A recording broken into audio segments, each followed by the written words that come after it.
తెలంగాణ ప్రజలు మరియు సింగరేణి కార్మికులు మళ్ళీ కేసీ గారిని ముఖ్యమంత్రి చేయాలని కోరుకుంటున్నారు. ఒకసారి వారితో మాట్లాడదాం. ఏంటి అసలు మీ సమస్య ఏంటి, ఎందుకు వచ్చింది?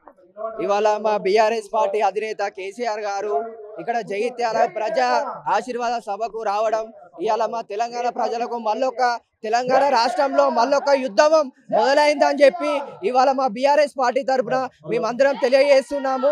ఇవాళ ఒక ఆశీర్వాద సభ పెడతాడు, మళ్ళొక పులి తెలంగాణ పులి బయటకు వస్తుందని చెప్పి ఇవాళ మన ముఖ్యమంత్రి మన రేవంత్ రెడ్డి గారు భయపడి ఇవాళ ఆందోళన గురయ్యి ఇవాళ కాటారంలో ఒక సభ పెట్టి ప్రజలను డైవర్ట్ చేయడానికి ఇది ఒక కుట్ర పండించుతున్నారు. దానికి ఇవాళ మేము సింగరేణి సమస్యకు వస్తే ఇలా సింగరేణి ప్రజలకు ఇలా మెడికల్ డిపెండెంట్ ఉద్యోగాలు ఇవ్వకుండా వాళ్ళని అసమసం చేస్తున్నారు.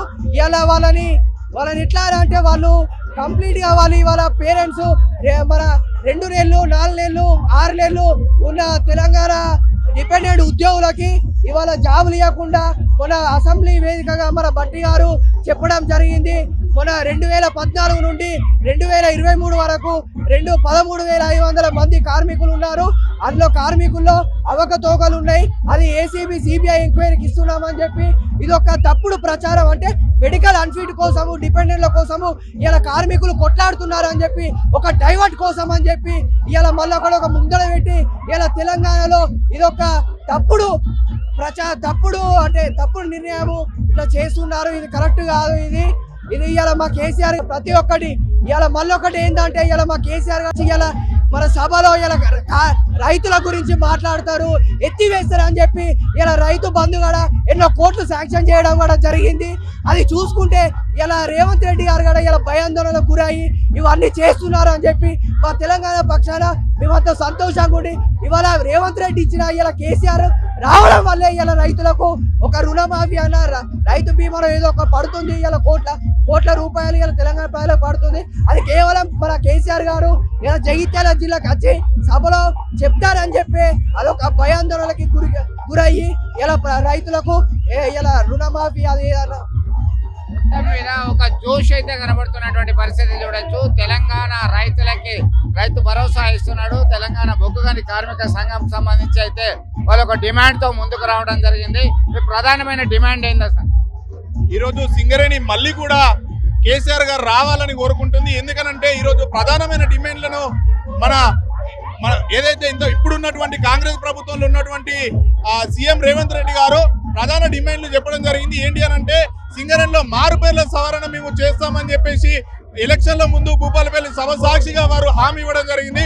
అదే కాకుండా ఈరోజు మేము ప్రభుత్వంలోకి వచ్చినట్టు ఏది ఉంటే కారణ నియామకాలు అనేది మేము ఆపము, ఖచ్చితంగా దాన్ని మేము నడిపేయడం జరుగుతుందని చెప్పినారు. కానీ ఈ రోజు సింగరేణిలో ఏం జరుగుతుందనంటే ఏదైతే బీఆర్ఎస్ హయాంలో ఆయన ఇచ్చినటువంటి 13,000 ఉద్యోగాలను ఈయన వచ్చినాక దానికి ఏసీబీ ఎంక్వైరీ పెట్టి ఉద్యోగాలు ఎవరైతే చేస్తున్నారో వాళ్ళని తీసేసే ప్రయత్నం చేస్తున్నారు. అంటే ఈరోజు రేవంత్ రెడ్డి గారికి సింగరేణి మీద ఎంత కుట్ర ఉందని చెప్పేసి మేము ఈరోజు ఆలోచించాల్సిన విషయం కార్మికులందరి దగ్గర ఉంది. ఈరోజు అదే కాకుండా మెడికల్ బోర్డు కూడా పెట్టడం లేకపోతున్నారు. ఎందుకు పెట్టలేకపోతున్నారు ఏదనంటే దాని మీద ఏసీ ఎంక్వైరీ పెట్టి చేస్తామని అంటున్నారు. దేనికి? ఈరోజు వాళ్ళ యొక్క సమయం 2-3 నెలలు మాత్రమే ఉన్నది. ఈరోజు వాళ్ళ యొక్క డ్యూటీ చేసుకున్నట్టు ఏది ఉంటే వాళ్ళు మెడికల్ అన్ఫిట్ కాలేని పరిస్థితిలో ఉన్నారు. ఈరోజు ప్రతి ఒక్కరు కూడా ఏదైతే 6 పేర్ల సవరణ చేస్తా అన్నారు, అప్పుడు సముద్రాన్ని ఏమన్నా భూపాలపల్లికి తీసుకురమ్మన్నారు అని చెప్పి ఆనాటి ఎప్పుడైతే ఈయన భూపాలపల్లి సభ సాక్షి ఇచ్చినటువంటి హామీ రేవంత్ రెడ్డి గారు ఈరోజు గుర్తు లేదా? ఈరోజు గద్దెక్కినాక మర్చిపోవడం నీకు అలవాటు కావచ్చు, కానీ ఈరోజు ఇన్ని సమస్యలు మేము ఈరోజు చూపిస్తున్నామన్నప్పుడు నువ్వు అసలు ఒక సీఎమేనా అని చెప్పేసి మిమ్మల్ని ప్రశ్నించడం జరుగుతుంది. ఈ యొక్క సభ ద్వారా అన్న కనీసం సింగరేణి కార్మికులంతటా కూడా బయటకు వస్తున్నారు. ఖచ్చితంగా వాళ్ళ సమస్యలు చేయకపోతే ఇదే సభను మా యొక్క రామగుండం ప్రాంతంలో గౌరవ కేసీఆర్ గారిని మేము బదిలాడుకొని అక్కడ పెట్టించి అక్కడ ఉన్నటువంటి ఎమ్మెల్యేలను 11 మంది ఎమ్మెల్యేలను కూడా గద్దె దింపే ప్రయత్నం చేస్తాం. ఈరోజు వాళ్ళు గమనించుకోవాల్సిన విషయం ఏంటంటే 11 మంది ఎమ్మెల్యేలు ఆ రోజు కాంగ్రెస్ పార్టీకి సపోర్ట్ చేసేరు.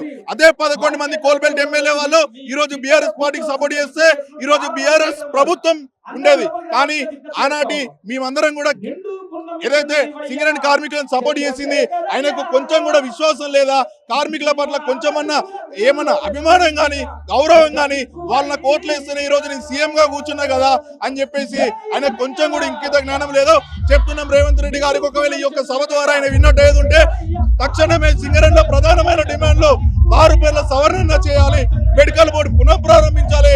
ఏదైతే బీఆర్ఎస్ హయాంలో మెడికల్ అన్ఫిట్ ద్వారా ఈ రోజు డ్యూటీలు చేస్తున్నటువంటి 13,000 మంది మీద ఏసీబీ ఎంక్వైరీ వేసినట్టు ఏది ఉంటే బిడ్డ నేను గత దింపుతాం 2 సంవత్సరాలు ఉంది అనుకుంటున్నా కానీ 11 ఎమ్మెల్యేలను దింపుతాను నువ్వు ఖచ్చితంగా దిగిపోతావు అని చెప్పేసి ఈ రోజు ఈ యొక్క సభ ద్వారా మీకు తెలియజేస్తున్నాం.